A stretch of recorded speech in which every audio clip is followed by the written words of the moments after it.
Alors salut les lions, c'est à vous pour votre guidance pour septembre. J'espère que vous allez bien les amis. On y va, on va voir quelles sont les énergies qui vous accompagnent pour septembre. Allez, les lions.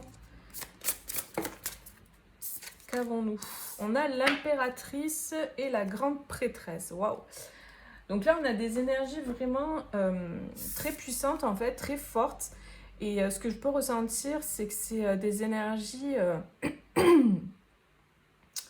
comment dire, axé sur votre détermination et votre force en fait. Moi j'ai vraiment, ce que je ressens en fait avec cette carte de l'impératrice, la grande prêtresse, c'est des énergies très fortes, très puissantes. Il y a une grande détermination, un grand courage et une grande volonté dans votre énergie que je peux percevoir là. On vous dit, il est temps de passer à l'action. Donnez vie à vos rêves, les projets créatifs seront très fructueux. Abondance et prospérité. Et en fait, avec cette carte et la carte de la grande prêtresse, ce que je ressens aussi, c'est que il est nécessaire pour vous d'aller puiser à l'intérieur de vous, c'est-à-dire puiser dans votre créativité, puiser dans vos connaissances, votre savoir inné, pour mettre au monde vos projets. C'est vraiment l'énergie là que je peux capter pour vous. Il faut que vous alliez vraiment chercher au fond de vous, dans vos tripes, dans ce qui vous passionne, ce qui vous anime, dans ce que vous désirez profondément. Et ça, c'est à l'intérieur de vous que vous pouvez le ressentir. Qu'est-ce qui vous met en joie? Qu'est-ce qui vous fait vibrer? D'aller faire cette démarche, d'aller chercher à l'intérieur de soi pour pouvoir le faire émerger, pour pouvoir le mettre au monde, pour pouvoir le manifester, le concrétiser. Et vraiment, j'ai l'impression qu'en septembre, ça va être vraiment cette idée-là pour vous. On va voir avec le reste du tirage, mais c'est vraiment la première chose que je peux ressentir. Parce qu'en fait, ça va vous apporter l'abondance et la prospérité. Projets créatifs seront très fructueux, vos projets créatifs. Donnez vie à vos rêves. Donc c'est vraiment ça, cette idée d'aller chercher à l'intérieur. C'est quoi qui m'anime, c'est quoi qui me fait vibrer pour le mettre au monde, pour que ce soit abondant. Moi, je vois des personnes là qui vont créer des projets, qui vont travailler sur leurs projets, peu importe quel que soit le projet. Vous allez plancher dessus, quoi. Il y a vraiment cette idée de travailler, de se mettre à fond dans un projet. Par exemple, si vous voulez écrire un livre, ben, vous mettre à fond tous les jours dedans. Voyez, c'est un exemple là, le livre, mais c'est pour vous dire, il y a vraiment cette idée il y a un besoin de se mettre en action pour créer ce que vous voulez voir demain. C'est très important apparemment. Il faut que vous vous stimuliez, quoi, que vous bougiez dans le sens de vos rêves. Et il y a vraiment cette idée d'être assez discipliné dans ce que vous voulez créer. Parce que en fait, c'est beau d'avoir des rêves, mais si vous ne passez pas à l'action dans le sens de vos rêves, ben, il ne se passera rien en fait. Ça part de vous. C'est vous qui devez manifester les choses. C'est vraiment ce qu'on me donne. On a l'ermite, le 8 de coupe. Oula.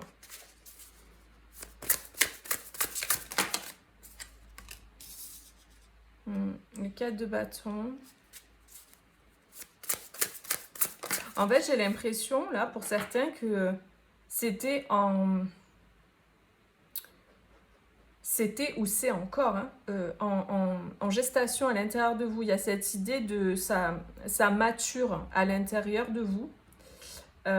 Et c'est comme s'il y avait besoin pour certains de tourner le dos à certaines choses difficiles du passé, certaines déceptions émotionnelles, relationnelles aussi. Parce qu'en fait, la sensation que j'ai, c'est que pour certains, vous n'étiez pas dans un bon environnement pour pouvoir justement mener à bien vos projets créatifs, mener à bien vos projets tout court, quels qu'ils soient. Il y a comme cette idée, par exemple, je vous donne un exemple par rapport au livre tout à l'heure, mais vous prenez par rapport à vous, votre vie et ce qui résonne.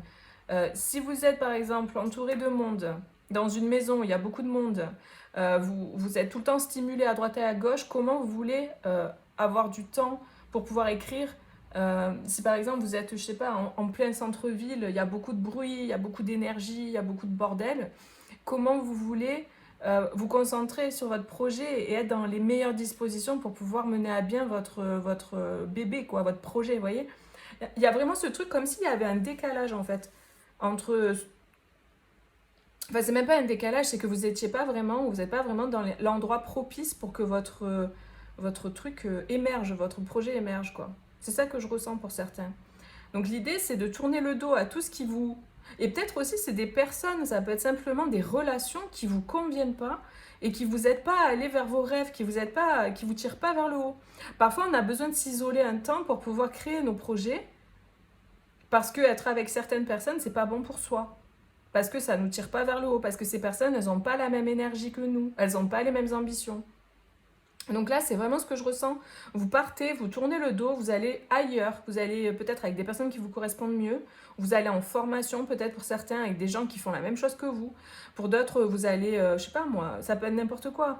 Mais en tout cas, vous sortez de quelque chose qui vous convenait pas, qui vous aidait pas dans votre projet pour être dans les meilleures dispositions pour pouvoir aboutir, quoi.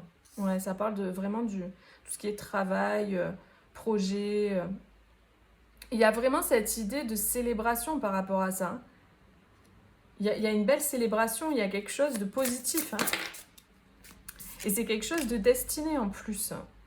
C'est quelque chose qui fait partie de votre chemin de vie, qui fait partie de ce que vous souhaitez, vos aspirations profondes. Par exemple, comme je vous donne encore cet exemple du livre, mais si vous voulez écrire des livres, être écrivain, etc., ben, vous le sentez au fond de vous que c'est ça qui vous anime. Donc du coup, ben, il faut aller dans le sens de vos rêves. Et donc du coup, tous les jours, vous trouvez un temps pour pouvoir écrire. Un temps au calme. Et si vous êtes entouré de monde, ben, c'est compliqué. Ou si vous êtes entouré de personnes qui vous disent « Non, mais tu n'y arriveras jamais. Non, mais de toute façon... ou qui ne sont pas dans cette démarche, qui ne vous encouragent pas parce que ces personnes-là ne sont pas dans cette démarche et qui vous aident pas finalement à aller vers ça, bah, il vaut mieux tourner le dos. Et en tout cas, apparemment, c'est ce que vous faites. Ça ne veut pas dire couper les ponts définitivement avec ces personnes. Ça veut juste dire, je pars, je vais réaliser mon rêve, en fait. De quoi ai-je besoin pour réaliser mon rêve? De quoi ai-je besoin? De quel environnement ai-je besoin pour pouvoir mener à bien mon projet? Et ben, du coup, vous faites en conséquence. Il y a vraiment ce truc, quoi. Parce que là, j'ai l'impression que ça pousse fort, ça appelle fort. Ouais, c'est une passion. Il y a vraiment un nouveau départ passionné. Il y a quelque chose de très... ça fait partie de votre chemin. Donc du coup, là, c'est comme si il n'y a plus trop c'est pas qu'il n'y a plus de choix, mais c'est que là, c'est assez clair, quoi, le chemin. Donc, il y a cette idée d'avoir aussi assez... intérioriser ça, maintenant vous pouvez le créer, quoi. Vous pouvez vous mettre au travail. Donc il y a beaucoup de communication. Tout à l'heure je parlais du livre, c'est peut-être pas pour rien que j'ai eu ça en info, parce que là on a quand même un livre, et on a cette idée de communiquer, d'écrit, de partage, ou par la voix, communiquer par la voix, ou communiquer par les écrits. Donc ça peut être ça aussi, un projet comme ça. Évidemment ça parlera pas à tout le monde, je le sais. Tout le monde ne veut pas être écrivain. Donc voilà. Mais ça peut être des projets qui vont vous demander d'écrire, vous voyez, poser sur papier les choses. En tout cas, il y a cette idée de communiquer aussi, de dire, ben moi je tourne le dos à ça. Peut-être vous allez communiquer à certaines personnes, ben moi j'ai besoin de calme, donc je vais m'isoler, ou peu importe. Vous voyez, ou j'ai besoin de faire cette formation parce que ça va me permettre d'aller vers mes rêves, donc je vais la faire, j'y vais, quoi. Et il y a cette idée de je demande plus de compte à personne, j'ai pas de compte à rendre, je fais ce que je veux en fait. Je fais ce qui est bon pour moi.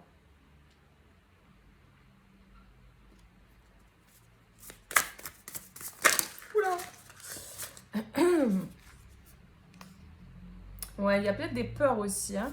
Vous avez peut-être il y a peut-être des craintes aussi qui faisaient que du coup, vous voyez, des fois on se trouve des excuses. Ah oui, mais je peux pas parce que si, ça, ou parce que ben on a peur en fait d'y aller inconsciemment, on n'est pas prêt en fait, on a peur, et du coup, on va se détourner de notre objectif, on va regarder ailleurs, ou on va se dire ah non mais je peux pas parce que si ou ça. Et les excuses qu'on se trouve, elles sont réelles, quoi, c'est-à-dire qu'elles sont concrètes. Mais à un moment donné, ben, si on veut vraiment quelque chose, ben, il faut se donner les moyens pour y arriver, quoi. Il n'y a pas de secret, c'est clair, hein. Donc, c'est l'idée On se trouve plus d'excuses ou on se trouve pas d'excuses et on y va, quoi. Et là, cette guidance, je pense qu'elle est là pour vous stimuler dans ce sens. Pour ceux à qui ça résonne, évidemment. Si ça résonne pas, allez voir un autre signe, les amis, s'il n'y a pas de message pour vous. Après, ça va être l'idée de jongler entre deux propositions, deux travails, deux envies, deux aspirations, ou entre, par exemple, ouais, mais ça c'est safe, ça c'est sécure pour moi, ça c'est un travail alimentaire qui me met en sécurité financière, et ça c'est mon projet de cœur. Bon, qu'est-ce que je fais entre les deux? Il y a vraiment ce truc aussi, quoi. Moi, j'ai l'impression, pour certains, vous allez être soutenu par une personne. Peut-être votre mari ou votre femme, là, parce qu'on a quand même le 4 de bâton qui est le mariage et on a un roi de denier. Il y a peut-être votre conjoint, ça veut pas dire que vous êtes mariés, mais c'est pour dire, c'est ça que ça me fait penser, ça me parle de ça, là. Votre conjoint qui va vous soutenir dans votre démarche. Ou peut-être c'est une personne qui va débarquer dans votre vie aussi, pour certains, si vous n'avez pas de conjoint, une personne qui va débarquer dans votre vie et qui est peut-être financièrement libre, financièrement, qui est dans l'abondance financière, qui a réussi même au niveau de son travail. Et peut-être vous allez communiquer avec cette personne va vous aider concernant votre travail, concernant ce que vous hésitez à faire. Ou, voyez, il y a une personne comme ça, j'ai l'impression, qui va vous tendre la main, avec qui vous allez parler. Et en fait, ça va vous booster. Allez vers des personnes comme ça, même sur les réseaux sociaux, il y a des personnes qui ont réussi dans les domaines dans lesquels vous avez envie d'aller. Eh bien, n'hésitez pas à aller vous inspirer, à aller écouter ces gens, comment ils ont fait, etc. Parce que ça va vous motiver. Après, ça peut être vraiment quelqu'un de concret, parce que pour la plupart, ça sera quelqu'un de concret, là. Ok, et j'ai aussi un autre message. J'ai une personne... Alors là, c'est vraiment un autre message. J'ai une personne qui hésitait entre son travail, sa réussite, sa carrière, et le côté sentimental, émotionnel vers lequel il sent qu'il est vraiment attiré. Il y avait comme une idée de... Comme si cette personne devait faire un choix finalement entre sa carrière, sa stabilité là, et finalement son rêve de cœur, quoi. Donc là, c'est pour d'autres personnes. J'ai des personnes qui étaient vraiment dans le travail, la carrière, et qui vont vers autre chose, là, qui vont vers même l'amour, hein, pour certains, parce qu'on a quand même un chevalier de coupe avec le 9 de coupe. Chevalier de coupe, c'est quelqu'un qui vient déclarer son amour, ses sentiments, c'est ce que je ressens là, avec ce 9 de coupe, qui est la réalisation des rêves, et l'étoile, qui est le destin. Donc j'ai quelqu'un qui va vers son destin aussi, là, qui choisit d'aller vers son destin, qui est différent de ceux qui vivaient jusqu'à présent. J'ai l'impression que oui, il y avait quelqu'un qui était très très renfermé et connecté uniquement qu'à sa sphère professionnelle. Très, la carrière, la valeur par l'argent, par la réussite, par le travail. Et qui du coup, là aujourd'hui, peut-être se rend compte que finalement, il aspire à autre chose, quoi. Il a envie d'autre chose. Il y a cette idée d'aller vers le côté plutôt relationnel, émotionnel, sentimental. On verra après, parce que je vais faire une autre vidéo sur le côté sentimental. On verra comment ça peut résonner. Mais il y a vraiment cette énergie-là. Ok. Alors, on va voir quels sont les conseils. N'hésitez pas à me mettre un petit like, les amis. Comme ça encourage mes vidéos. Puis si ça résonne avec vous. Et à vous abonner aussi, si ce n'est pas déjà le cas. Allez, un petit conseil pour les lions. Pour septembre. On a la communication. Il y a cette idée de communiquer aussi, d'aller échanger, d'aller partager. Tout à l'heure, je disais avec ce page d'épée, ce 8 de coupe, on va exprimer ce qui ne nous convient pas. On va dire, moi en fait ça ne me convient pas, je m'en vais, ou je quitte cette situation, cette façon de faire, etc. parce que j'aspire à autre chose. Vous voyez ? Peut-être il y a une personne, comme je disais, qui est assez carriériste et tout, qui était vraiment à fond sur le travail, qui change, qui a envie de s'engager vers autre chose, qui a envie d'être engagé plus au niveau sentimental. et qui a envie plus de se mettre en couple, construire une famille et mettre son énergie là-dedans. Et il y a cette idée d'aller le communiquer, d'aller exprimer ces choses-là. Et on vous dit là, sur cette carte, ça qui est rigolo avec cette carte, c'est qu'on vous dit, si tous les mots ne sont qu'impuissance, préférez l'élégance du silence. Donc peut-être qu'il y a des personnes autour de vous qui ne vont pas comprendre votre choix, qui ne vont pas comprendre que vous choisissez autre chose que ce que vous avez fait jusqu'à présent. Mais c'est pas grave en fait. Pour ceux qui ne comprendront pas, n'usez pas votre salive, ne perdez pas votre temps, quoi. Il y a cette idée de limite aussi. Les seules limites que tu puisses connaître sont celles que tu t'imposes. Donc c'est ça, vous pétez les limites et vous allez vers autre chose. Peut-être c'était des conditionnements familiaux, il faut réussir dans le travail, il faut réussir au niveau professionnel pour montrer que tu as de la valeur, pour avoir de la valeur, pour être reconnu. Vous voyez? Alors qu'en fait, là, la personne, elle est en train de changer complètement sa vision des choses, quoi. Ok. Bon, voilà les amis. Je vous fais plein de gros bisous, je vais passer au sentimental. Je vous dis à bientôt, prenez bien soin de vous. Bisous, ciao ciao.